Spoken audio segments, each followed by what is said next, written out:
বনী ইসরাইলের অন্যতম নবী ছিলেন মুসা নবী। মুসা নবী, এই মুসা নবীর সাথে আল্লাহর হাবিব রাহমাতুল লিল আলামিনের যখন মিরাজে গেলেন, মিরাজ থেকে ফেরার পথে ষষ্ঠ আসমানে মুসা নবীর সাথে একবার নয়, দুইবার নয়, 9 বার সাক্ষাৎ করে মুসা নবীর পরামর্শ ক্রমে আমাদের জন্য আল্লাহর হাবিব নামাজ কমাইতে কমাইতে কমাইতে কমাইতে 5 ওয়াক্ত পর্যন্ত এনেছেন। সুবহানাল্লাহ। আল্লাহর হাবিব মিরাজে গেলেন, খুব সংক্ষেপে বলছি। আল্লাহ মসজিদে হারাম থেকে মসজিদে আকসা নিলেন, সেখান থেকে জিবরাইলের মাধ্যমে প্রথম আসমান, দ্বিতীয় আসমান, তৃতীয় আসমান, চতুর্থ আসমান, পঞ্চম আসমান, সপ্তম আসমান, সমস্ত আসমানগুলো পাড়ি দিয়ে আল্লাহ তাআলা সিদরাতুল মুনতাহা পাড়ি দিয়ে আরশে আজিম আল্লাহর কাছে নিয়ে গেলেন। যখন ফেরত আসলেন, সপ্তম আসমানে ছিল হযরত ইব্রাহিম আলাইহিস সালাম। যাওয়ার সময় ইব্রাহিম নবীর সাথে সবার শেষে সাক্ষাৎ হলো। যখন আল্লাহ থেকে আবার ফেরত আসলেন, আসার পরে প্রথম সাক্ষাৎ হলো ইব্রাহিম নবীর সাথে। ইব্রাহিম আলাইহিস সালাম হচ্ছেন মুসলমানদের জাতির পিতা, মুসলমানদের জাতির পিতা, আমাদের জাতির পিতা ইব্রাহিম আলাইহিস সালাম। ফেরার পথে প্রথম সাক্ষাৎ ইব্রাহিম আলাইহিস সালামের সাথে। ইব্রাহিম নবী সালাম দিলেন, জিজ্ঞাসা করেন, ওহে রাহমাতুল লিল আলামিন, ও আল্লাহর হাবিব, আল্লাহ রাব্বুল আলামিন আপনাকে কি হাদিয়া, কি তোহফা দিল? আল্লাহ হাবিব বলেন, আল্লাহ রাব্বুল আলামিন আমাকে 50 ওয়াক্ত নামাজ আমাকে আমার উম্মতের জন্য আল্লাহ তাআলা হাদিয়া দিয়েছেন। ইব্রাহিম নবী বললেন, ঠিক আছে, মারহাবা, স্বাগতম, শুকরিয়া, আলহামদুলিল্লাহ। ষষ্ঠ আসমানে চলে যান, নিচের আসমানে চলে যান। যখন ষষ্ঠ আসমানে আসলেন, মুসা নবীর সাথে সাক্ষাৎ হলো। মুসা নবী জিজ্ঞাসা করেন, ও আল্লাহর বন্ধু রাহমাতুল লিল আলামিন, আল্লাহ রাব্বুল আলামিন আপনাকে কি হাদিয়া দিল, কি কি দিল, একটু আমাকে জানান। রাহমাতুল লিল আলামিন বলেন, মুসা গো, আল্লাহ রাব্বুল আলামিন আমাকে আমার উম্মতের জন্য 50 ওয়াক্ত নামাজ দিয়েছেন। বলি সুবহানাল্লাহ। মুসা নবী কয় যে আপনাকে 50 ওয়াক্ত নামাজ দিয়েছেন আপনার উম্মতের জন্য, আপনি দাঁড়ান, আপনি নিচে যাবেন না, চতুর্থ পঞ্চম আসমানে যাবেন না, আপনি এখানে দাঁড়ান। কেন? যে আমি মুসা বনী ইসরাইলের নবী, আমি উম্মত চড়াইছি, তাদের তাদের যে অভিজ্ঞতা সেটা আমার মধ্যে আছে। যে মানুষ চড়ানো, মানুষ বোঝানো যে কত কঠিন, সে অভিজ্ঞতা আল্লাহ আমাকে দিয়েছেন। জানেন আপনার উম্মত 50 ওয়াক্ত নামাজ পড়তে পারবে না, আপনি জানেন, আল্লাহর কাছে আবার যান। আল্লাহ হাবিব রাহমাতুল লিল আলামিন আবার গেলেন আল্লাহর কাছে, আবার গিয়ে নামাজের কমানোর জন্য আবেদন করলেন। আল্লাহ 5 ওয়াক্ত নামাজ কমিয়ে দিলেন। এইভাবে আল্লাহ হাবিব রাহমাতুল লিল আলামিন 5 ওয়াক্ত নামাজ কমিয়ে 45 ওয়াক্ত নামাজ নিয়ে আবার ষষ্ঠ আসমান যখন আসলেন, মুসা নবী বলল, এবার কি অবস্থা? রাহমাতুল লিল আলামিন বললেন, 5 ওয়াক্ত নামাজ আল্লাহ কমিয়ে দিয়েছেন। মুসা নবী বলল, না, আপনি আবার যান, আপনার নামাজ কমিয়ে আনেন। এইভাবে কমাইতে কমাইতে কমাইতে কমাইতে মুসা নবী আমার রাসূলকে একবার নয়, দুইবার নয়, 9 বার আল্লাহর কাছে আবার ফেরত পাঠিয়েছেন। বলি সুবহানাল্লাহ।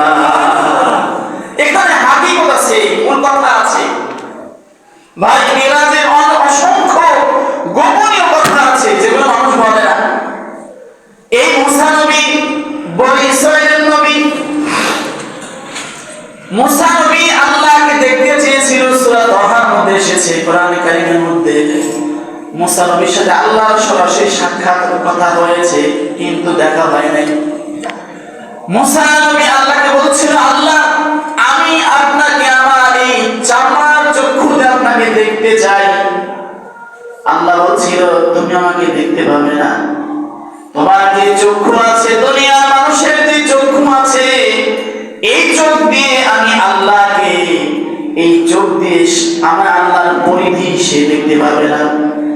লা তুদরিকুল আবসার, আল্লাহ বলছে যারা তোমাদের চোখের যে শক্তি আছে, শক্তি দিয়ে আমি আল্লাহকে স্পর্শ করতে পারবে না, দেখতে পারবে না, দেখা যাবে না। মুসা নবী বলছেন আমি আপনাকে দেখতেই চাই।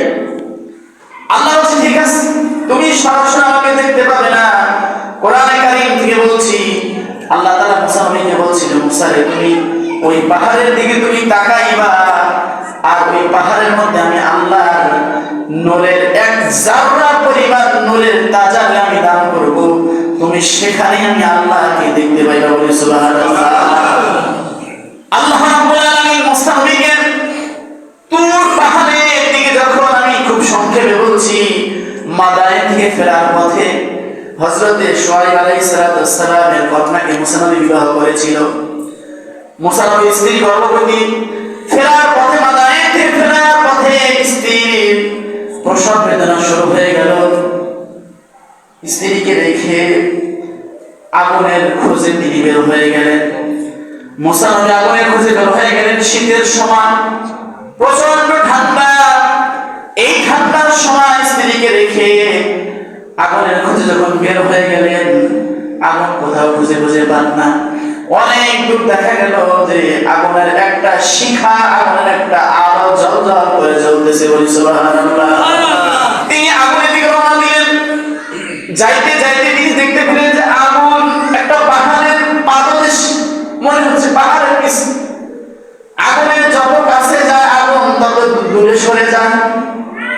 এইভাবে মুসা নবী পাহাড়ের পাদদেশ থেকে, নিচ থেকে আগুনকে ধরার জন্য, আগুনকে ছোঁয়ার জন্য উঠতে উঠতে উঠতে উঠতে পাহাড়ের একেবারে চূড়ায় উঠে গেলেন।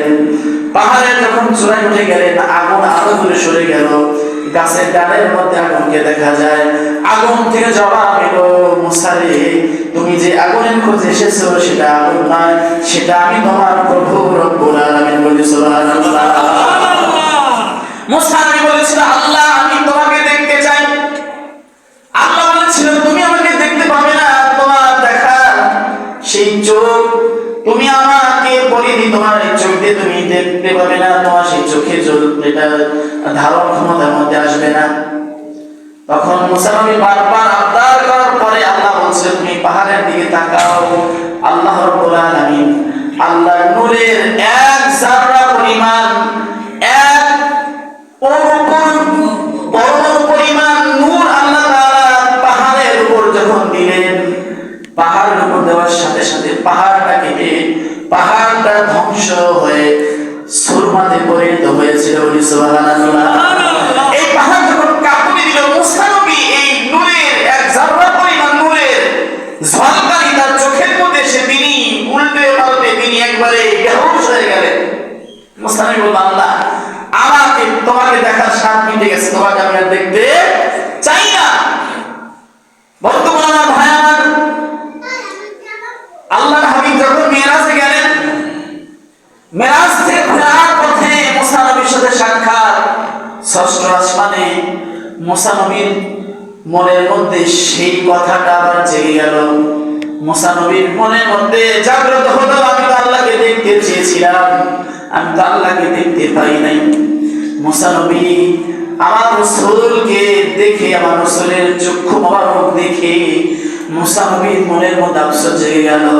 মুসা নবী বলেন হায় রে, যেই নবী আমার সামনে দাঁড়িয়ে আছে, এই নবীর এই চোখ দিয়ে এই মাত্র আমার আল্লাহকে দেখেছে, আমার আল্লাহকে এই চক্ষু দিয়ে দেখেছে। মুসা নবী শুধু আমার রাসূলের দিকে তাকিয়ে থাকে, আর মুসা নবী বলে ও আল্লাহর হাবিব, আপনার উম্মত 50 ওয়াক্ত নামাজ আদায় করতে পারবে না, আপনি যান আল্লাহর কাছে নামাজ কমিয়ে আনুন। এইভাবে মুসা নবী আমার রাসূলকে একবার নয়, দুইবার নয়, 9 বার আল্লাহর কাছে ফেরত পাঠিয়েছেন। বলি সুবহানাল্লাহ। মুসা নবীর মনের মধ্যে একটা কৌশল, একটা চিন্তা ছিল যে আমি এই রাসূলকে, মুহাম্মদ রাসূলুল্লাহ সাল্লাল্লাহু আলাইহি সাল্লামকে আমি আল্লাহর কাছে বারবার পাঠাবো, আর এই নবী আল্লাহকে দেখে আমার সামনে যখন আসবে, আমি মুসা